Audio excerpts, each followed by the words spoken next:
આપણે મત્સ્ય પુરાણના 43મા દિવસની કથાને આગળ વધારીએ।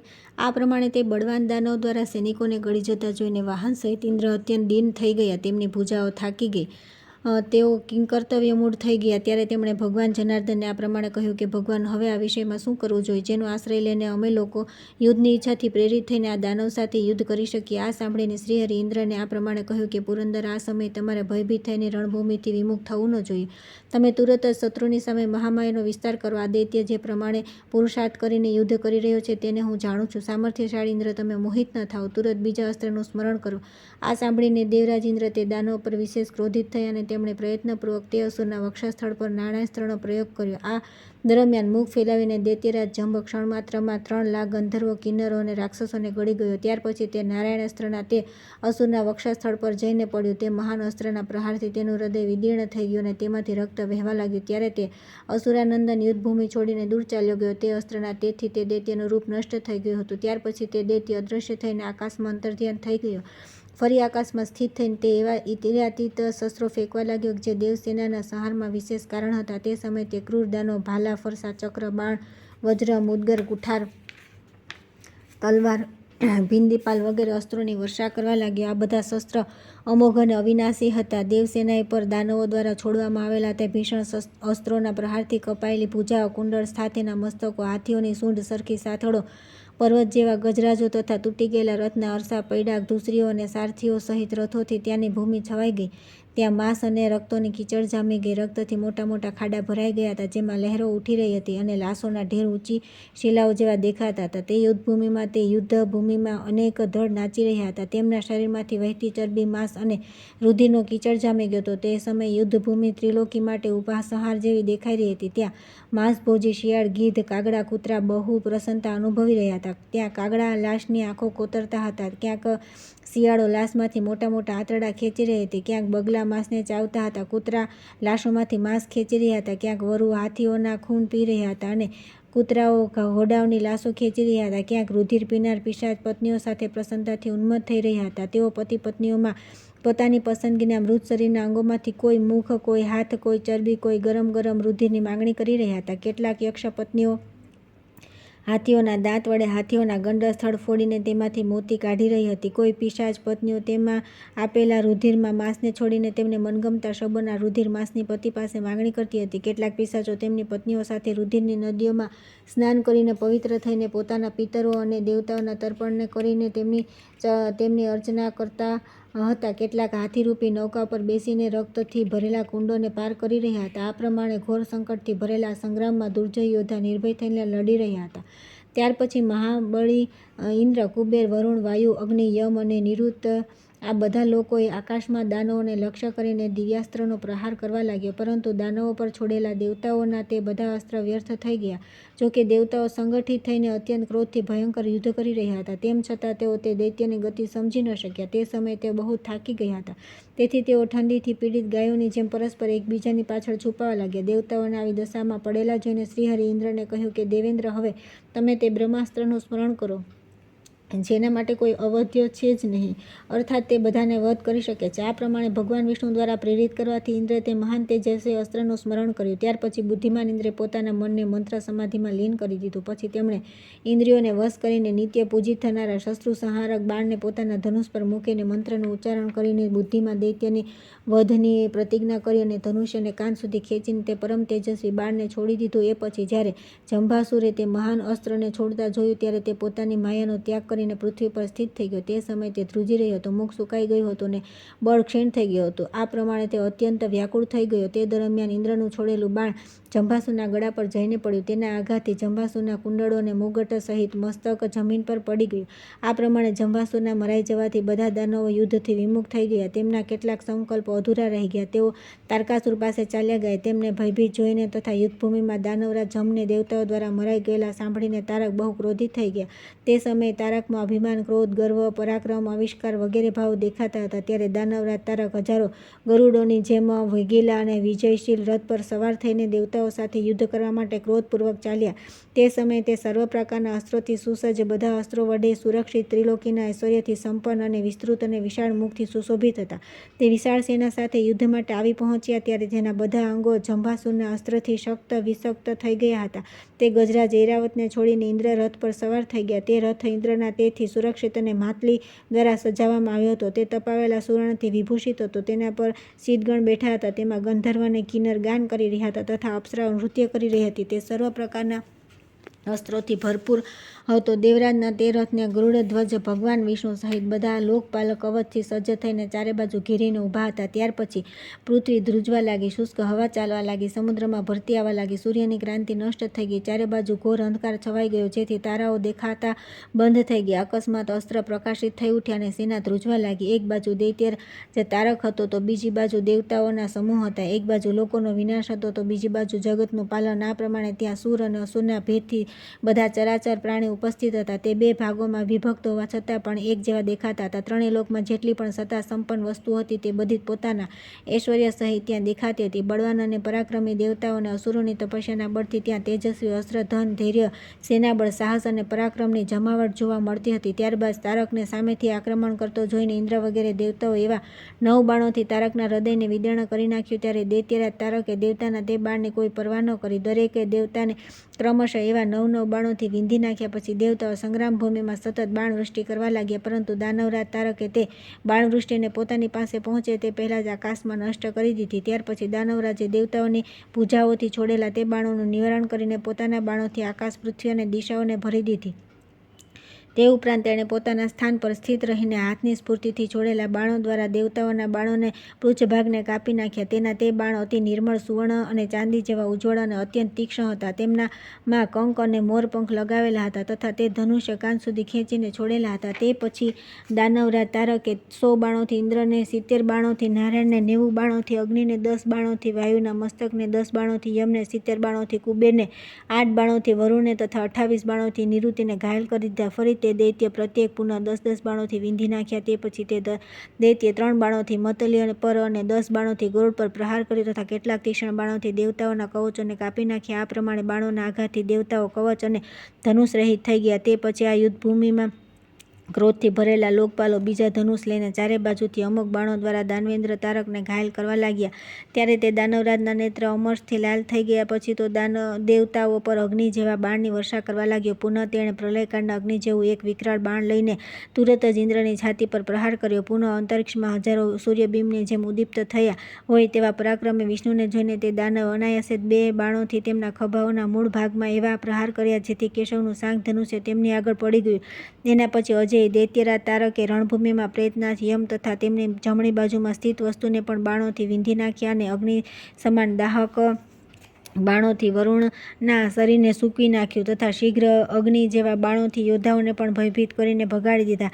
આ જ પ્રમાણે અસુરરાજે જોતજોતામાં એક બાણથી વાયુદેવ પણ વિકૃત કરી દીધા. થોડા સમય ચેતના પ્રાપ્ત થતાં સ્વયં ભગવાન વિષ્ણુ, ઇન્દ્ર, અગ્નિ વગેરે દેવતાઓ સુસંગઠિત થઈને તીક્ષ્ણ બાણો દ્વારા તે પ્રચંડ દૈત્ય સાથે ભીષણ સંગ્રામ કરવા લાગ્યા. તે સમયે શ્રીહરિએ પોતાના ધનુષ પરથી તીક્ષ્ણ બાણો દ્વારા દૈત્યરાજના પ્રિય સારથીને મારી નાખ્યો. પુનઃ અગ્નિ તેની ધજાને, મહેન્દ્ર મુગટને, કુબેરે તેના પૃષ્ઠભાગ પર સુવર્ણથી જડેલા ધનુષને, યમે ભુજાઓને અને વાયુઓ રથાંગો તથા તે અસુરરાજના કવચને પણ કાપી નાખ્યું. ત્યાર પછી પોતાની 2 ભુજાઓ જેની સહાયક હતી તે દૈત્યરાજ તારકે યુદ્ધમાં સ્થારમાં દેવતાઓ દ્વારા કરવામાં આવેલા તે યુદ્ધ અને તેમના સત્ય પરાક્રમને જોઈને રણભૂમિમાં ઇન્દ્ર પર પોતાનો ભયંકર મુદગર ચલાવી દીધો. તે ભયંકર મુદરને આવતો જોઈને ઇન્દ્ર રથ પર કૂદીને પૃથ્વી પર ઊભા થઈ ગયા અને તે મુદર ભીષણ અવાજ સાથે રથના પાછળના ભાગ પર પડ્યો. તેનાથી રથ ચૂર્ણ થઈ ગયો, પરંતુ મતાલીના પ્રાણ બચી ગયા. પછી તે દૈત્યએ પટ્ટીસ લઈને કેશવની છાતી પર પ્રહાર કર્યો, તેથી તેઓ પણ ચેતના રહિત થઈને ગરુડ પર ઢળી પડ્યા. પુનઃ તે દૈત્ય તલવારથી રાક્ષસરાજ નિરુતિના વાહનને તોડી નાખ્યું. ભૂષુંડીના પ્રહારથી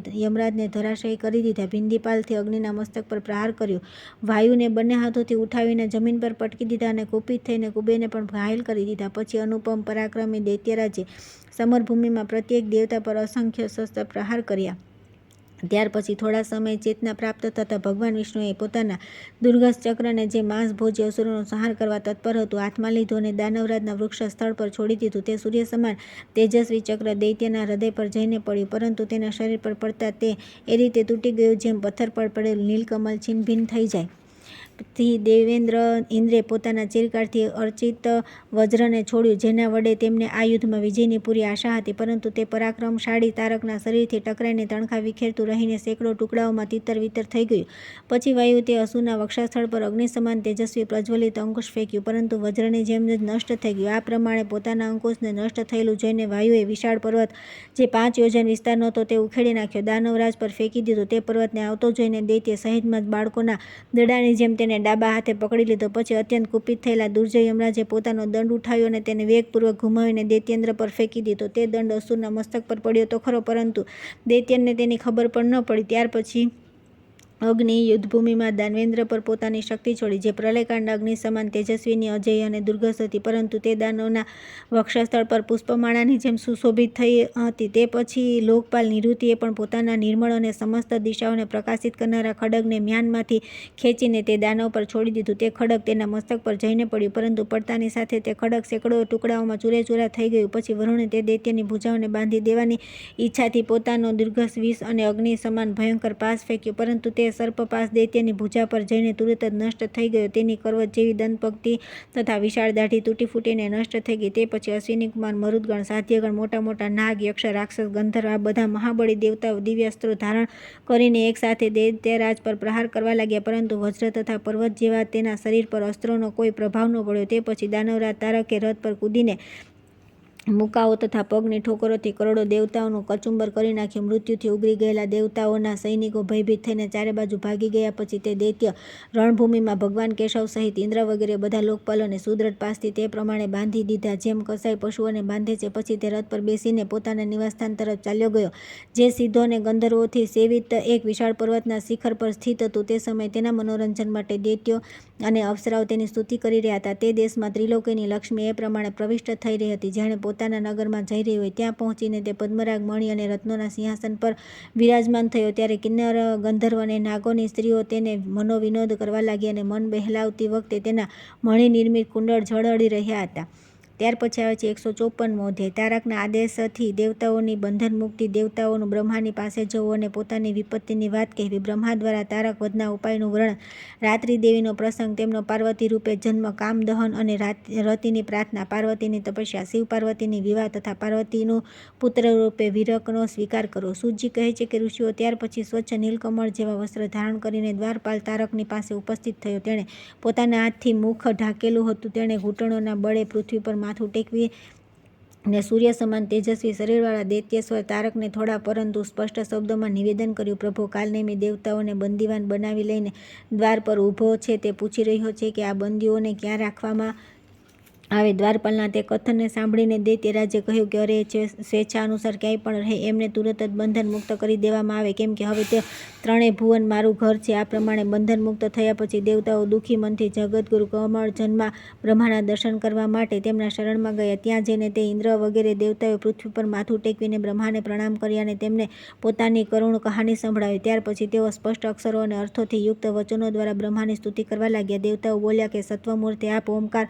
સ્વરૂપ છો. આપ વિશ્વની રચનાના માટે પ્રગટ સર્વપ્રથમ અંકુર છો અને અનંત ભેદોવાળા વિશ્વના આત્મા અર્થાત મૂળ સ્વરૂપ છો. રુદ્રમૂર્તિ, અંતમાં આ વિશ્વનો સંહાર પણ આપ જ કરો છો. આપને નમસ્કાર છે. આપનું સ્વરૂપ અચિંત્ય છે. આપ પોતાના મહિમાથી પોતાના શરીરને પોતાના જ નામથી યુક્ત અંડ અર્થાત બ્રહ્માંડ રૂપે પ્રગટ કરીને તે જ બ્રહ્માંડથી ઉપર તથા નીચે બે ખંડો દ્વારા આકાશ અને પૃથ્વીનું વિભાજન કરો છો. અમે લોકો સ્પષ્ટ રૂપે એવું જાણીએ છીએ કે મેરુ પર્વત પર આપે જે દેવાધિ પ્રાણીઓની આયુ સીમા નિર્ધારિત કરી છે, તે કર્તવ્ય વગેરે આપ દ્વારા નિર્મિત વિધાન આજે પણ પ્રચલિત છે. દેવ, આ સ્પષ્ટ છે કે આપ અજન્મા અને અવિનાશી છો. આકાશ આપનું મસ્તક, ચંદ્રમા અને સૂર્ય આપના નેત્ર, સર્પ કેશ, દિશાઓ કાનના છિદ્ર, પૃથ્વી બંને ચરણ અને સમુદ્ર નાભિ છિદ્ર છે. આપ માયાના રચયિતા તથા જગતના કારણ રૂપે પ્રસિદ્ધ છો. વેદોનું કહેવું છે કે આ પરમ જ્યોતિરોથી યુક્ત તથા શાંત સ્વરૂપ છો. વિદ્વાનો આપને વેદાર્થોમાં શોધે છે અને આપને જાણીને પોતાના હૃદયકમળના અંદરના ભાગમાં સ્થિત પુરાણ પુરુષ કહે છે. યોગના જ્ઞાતા આપને આત્મ સ્વરૂપ કહે છે તથા સાંખ્યજ્ઞો દ્વારા જે 7 સૂક્ષ્મ મૂર્તિઓ નિર્મિત કરવામાં આવી છે તથા તેમના હેતુરૂપે જે 8મી કહેવામાં આવી છે, તે બધાના અંતમાં આપની જ સ્થિતિ માનવામાં આવી છે. આ જોઈને આપે જ સ્થૂળ તથા સૂક્ષ્મ મૂર્તિઓનો આવિષ્કાર કર્યો હતો. કોઈ અજ્ઞાત કારણવશ દેવતાઓએ તે ભાવનું વર્ણન કર્યું હતું. તે બધા આદિ સૃષ્ટિના સમયે આપથી જ પ્રગટ થયા હતા. અને આપના સંકલ્પ અનુસાર તેમને પુનઃ તેવી વાસના પ્રાપ્ત થઈ હતી. આપ અનંત માયાઓ દ્વારા નિગૂઢ અપ્રમેય કાલ સ્વરૂપ અને કલ્પિત સંખ્યાથી અતીત છો. આપ ભાવ અને અભાવની ઉત્પત્તિ અને સંહારના કારણ છો. આત્મ સ્વરૂપ ભગવાન આપ અનંત વિશ્વ બ્રહ્માંડના કર્તા છો. અન્ય જેટલા સૂક્ષ્મ સ્થૂળ તથા તેમને ઢાંકવાવાળા અર્થાત તેમનાથી ઉત્કૃષ્ટ ભાવ છે તેમના દ્વારા પણ આપના ગુણગાન કરવામાં આવ્યા છે. તેમનાથી વધીને જે સ્થૂળ અને પ્રાચીન છે તેમના દ્વારા પણ જાણવામાં આવ્યા છે. આપ ઉન્નતિશીલોના ભૂત તથા ભવિષ્ય રૂપ છો. આપ પ્રત્યેક ભવમાં પ્રવિષ્ટ થઈને વ્યક્ત થાઓ છો. આ પ્રમાણે અનંત મૂર્તિ ધારણ કરવાવાળા દેવાધિદેવ આપ અમારા ભક્તજનોના શરણદાતા રક્ષક અને સહાયક થાઓ. આ પ્રમાણે દેવતા અવિકારી બ્રહ્માની સ્તુતિ કરીને મનમાં અભિષ્ટ પ્રયોજનની સિદ્ધિના માટે પ્રાર્થના કરતા ઊભા રહ્યા.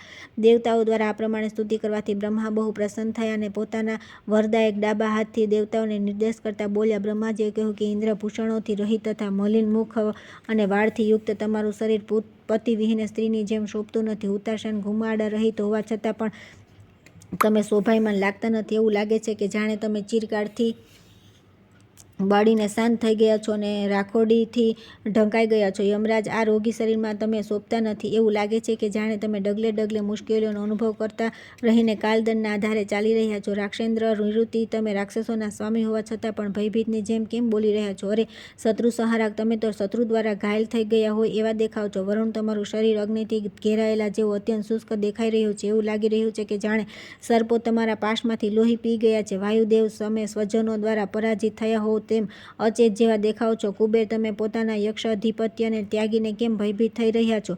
રુદ્રગણ, તમે લોકો તો ત્રિશૂળધારી હતા. કહો તો ખરા, તમારા ત્રિશૂળની વિશેષતા ક્ષમતા ક્યાં ચાલી ગઈ? તમારા પણ તેજને કોણે નષ્ટ કરી નાખ્યું? મધુસૂદન, આપનો હાથ કર્તવ્યહીન થઈ ગયો છે જેથી એની શોભા નથી. આ નીલકમળની કાંતિવાળા ચક્રને ધારણ કરવાથી શો લાભ? વિશ્વતોમુખ, આ તમે નેત્ર બંધ કરીને ઉદરમાં વિલીન થયેલા ભુવનોનું અવલોકન કેમ કરતા નથી? તે વેદમૂર્તિ બ્રહ્મા દ્વારા આ પ્રમાણે પૂછવાથી દેવતાઓએ વાણી શક્તિના મુખ્ય કારણ વાયુને પ્રેરિત કર્યો. તે સમયે વિષ્ણુઓ વગેરે દેવતાઓએ વાયુને સારી રીતે સમજાવી દીધો. ત્યારે તેઓ ઐશ્વર્યશાળી અને ચરાચર પ્રાણીઓના ગુરુ બ્રહ્માને બોલ્યા, ભગવાન, ચરાચર પ્રાણીઓના મનમાં ઉત્પન્ન થયેલા ભાવોને આપ ન જાણતા હોય એવી વાત નથી. આપ અત્યંત મહાન, સર્વોપરી અને જગતના ઉત્પત્તિ સ્થાન છો. આ તો આપે માત્ર યાચકોના વચનને વિસ્તારપૂર્વક સાંભળવા માટે કુતૂહલનો ભાવ પ્રગટ કર્યો હતો. અનંત આપ ચરાચર પ્રાણીઓથી યુક્ત વિભિન્ન ગુણોવાળી વિશ્વ સૃષ્ટિ કરો છો. જો કે આ બધા દેવતા અને અસુર આપની દ્રષ્ટિમાં એક જેવા છે, કેમ કે આપ જ બધાને ઉત્પન્ન કરવાવાળો છો. તેમ છતાં પિતાના મનમાં પણ પુત્રના સગુણ, નિર્ગુણ તથા સબળ, નિર્બળ રૂપી ભાવને લઈને અંતર રહે જ છે. આપના વરદાનથી નિર્ભય થયેલો વજ્રાંગનો પુત્ર મહાબળી ધૂર્ત દૈત્ય ચરાચર જગતનો નાશ કરવા માટે શું કરી રહ્યો છે તે આપ સારી રીતે જાણો છો. દેવ, શું આપે જગતની સ્થિતિના માટે મહાન અને અદ્ભુત ચિત્ર વિચિત્ર ગુણોથી યુક્ત, સંતુષ્ટ કરનારા તથા વાંછિત અભિલાષાઓની પૂર્તિ કરનારા દેવતાઓને ઉત્પન્ન કર્યા ન હતા? દ્વિજનાયક, શું આપના આદેશ અનુસાર સ્વર્ગલોક સદા યજ્ઞભોજી દેવતાઓના અધિકારમાં રહેતો આવ્યો નથી, પરંતુ તે દૈત્ય વિમાનોને છીનવી લઈને તેને મહાન મરુસ્થળ જેવો બનાવી દીધો છે? જે હિમાલયના સમસ્ત પર્વતોનો રાજા હોવાના કારણે આપે સર્વગુણ સંપન્ન બનાવ્યો છે. જે ઊંચાઈમાં આકાશ સુધી વ્યાપ્ત હતો અને સંકેત અનુસાર ચાલનારો હતો. તેના શિખરના તટ પ્રાંતને તે દૈત્ય વજ્રથી તોડી ફોડીને પોતાના નિવાસ અને વિહારને ઉપયુક્ત બનાવી લીધો છે. તેની ગુફાઓના રત્નો લૂંટી લેવામાં આવ્યા છે અને હવે તે અનેક દૈત્યોનું નિવાસસ્થાન બની ગયો છે. તે દૈત્યના ભયથી તે શરીરહીન હોવા છતાં પણ એનાથી વધારે નિકૃષ્ટ કામોમાં લગાવવામાં આવી રહ્યો છે. સૂર્યરાજ, કૃતયુગ આદિમાં આપે જ દેવતાઓને માટે ઉપયોગી સમજીને જે વિશાળ ચિરસ્થાયી પોતાની નિર્મળ કાંતિથી દિશાઓને પ્રકાશિત કરનારા તથા દુર્ઘસ રોકી ન શકાય એવા અસ્ત્રોનું નિર્માણ કર્યું હતું, તે અસ્ત્ર પણ તે દૈત્યના શરીર પર પડીને સેંકડો ટુકડાઓમાં ચૂરેચૂરા થઈ ગયા. દેવેશ, તે દેવદ્રોહીના દ્વાર પર કીચડ અને ધૂળથી લથબથ અંગવાળા અમે લોકો તિરસ્કારપૂર્વક બેસાડવામાં આવ્યા હતા અને બહુ કઠણતાથી અમને તેની સભામાં પ્રવેશ કરવાનો અવસર મળ્યો હતો. તે સભામાં પણ દેવતાઓને નિકૃષ્ટ આસનો પર બેસાડવામાં આવ્યા હતા. ત્યાં જો કોઈ અમે કંઈ બોલતા ન હતા, તેમ છતાં તેના સેવકો દ્વારા અમારો ઉપાસ કરવામાં આવી રહ્યો હતો. તે બધા કહી રહ્યા હતા, દેવતાઓ, તમે લોકો બહુ સન્માનિત તથા બધા પ્રયોજનોને સિદ્ધ કરનારા છો, તેથી ઓછું બોલો છો ને? તેમની આવી વ્યંગપૂર્ણ વાતોનો ઉત્તર પણ દેવતાઓ અનેક પ્રકારની ખુશામતભરી વાણીમાં આપતા હતા. આ દૈત્યસિંહ તારકની સભા છે, ઇન્દ્રની લૂંથડાતી સભા નથી. બોલો બોલો. આ પ્રમાણે દૈત્ય સેવકો દ્વારા અમારા લોકોને ભારે ઉપાસ કર્યો હતો. ત્યાં 6 ઋતુઓ શરીરને ધારણ કરીને રાત દિવસ તેની સેવા કરે છે. તેને કોઈ અપરાધ ન થઈ જાય આ ભયથી તેને કદી છોડતી નથી. સિદ્ધ, ગંધર્વ અને કિન્નર તેના મહેલમાં નિષ્કપટ રૂપે નિત્ય વીણા પર 3 લયો સહિત સુંદર રાગ આલાપતા રહે છે. તે દૈત્ય મિત્ર અને શત્રુ પ્રત્યે પણ મોટા નાનાનો વિચાર કરતો નથી. તે શરણમાં આવેલાનો પણ ત્યાગ કરી દે છે અને સત્યનો તો તેણે વ્યવહાર જ છોડી દીધો છે. આ તેની બધી બુરાઈઓ છે અથવા તેની ઉદંડતા તો પૂર્ણરૂપે કહી શકાય એમ નથી. તેને તો બ્રહ્મા જ જાણે. આ પ્રમાણે દેવતાઓ દ્વારા તે દૈત્યોના કૃત્યોનું વર્ણન કર્યા પછી દેવાધિદેવ ભગવાન બ્રહ્માના મુખ કમળ પર હાસ્ય છવાઈ ગયું. ત્યારે તેમણે દેવતાઓને કહ્યું, બ્રહ્માજીએ કહ્યું કે દેવતાઓ દૈત્યરાજ તારક બધા દેવતાઓ તથા રાક્ષસો દ્વારા અવધ્ય છે. જે તેનો વધ કરી શકે છે તે પુરુષ હજી ત્રિભુવનમાં ઉત્પન્ન થયો નથી.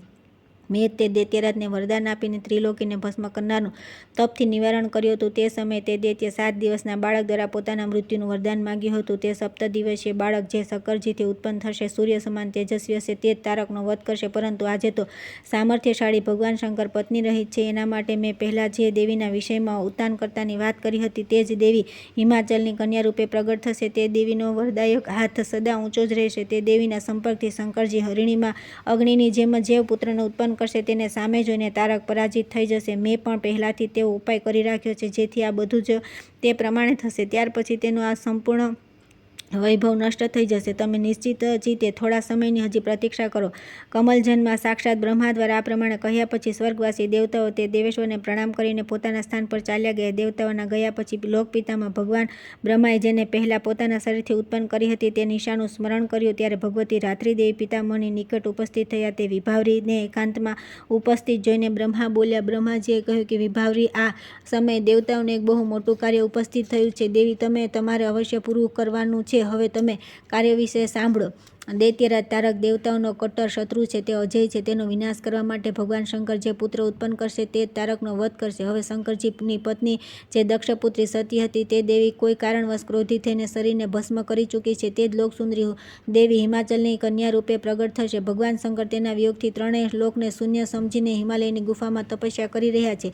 તેઓ તે દેવીના જન્મની પ્રતીક્ષા કરતા રહીને ત્યાં થોડો સમય નિવાસ કરશે. ઉત્કૃષ્ટ તપ કરનારા તે બંને શિવ અને પાર્વતીથી જે મહાબળી પુત્ર ઉત્પન્ન થશે તે જ તારક દૈત્યોનો વિનાશક થશે. શુભાનને તે સુંદરી દેવી જન્મ લીધા પછી થોડી સમજણ આવતા જ્યારે વિરહથી વ્યથિત થઈને ભગવાન શંકરના સમાગમની અભિલાષા કરશે ત્યારે તે બંને ઘોર તપસ્વીઓનો સંયોગ થશે. તે સમયે તે બંનેમાં થોડો વાણી કલહ પણ થઈ જશે. તેથી તારકના વિનાશ પ્રત્યે પુનઃ સંશય ઊભો થશે. અંતત એ બંનેના સંયુક્ત થવાથી સુરતની આસક્તિના અવસર પર તમારે જેવું વિઘ્ન ઊભું કરવાનું છે તે પણ સાંભળો. તે સમયે તમે તેની માતાના ગર્ભસ્થાનમાં પ્રવેશ કરી તેના પર પોતાના રૂપની છાપ નાખી દો. ત્યારે શંકરજી તેને છોડીને વિશ્રામ કરવા લાગશે અને ફરી પરિહાસમાં તે દેવીને ઠપકો આપશે. જેનાથી ક્રોધિત થઈને તે ફરી તપસ્યા કરવા ચાલી જશે. પુનઃ તે તપસ્યાથી આવ્યા પછી તે શંકરજીના સંપર્કથી જે ઉત્કૃષ્ટ કાંતિથી સુશોભિત પુત્રને ઉત્પન્ન કરશે તે અવશ્ય તારકનો સંહારક થશે. દેવી, તમારે પણ આ લોકદુર્જય દાનવોનો સંહાર કરવો જોઈએ. પરંતુ જ્યાં સુધી તમે સતીના સમાગમથી તેના શરીરથી સંક્રમિત થયેલા ગુણોથી યુક્ત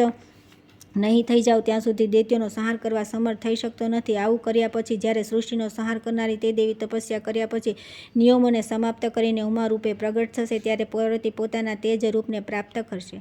આગળની કથા આવતીકાલે કરીશું.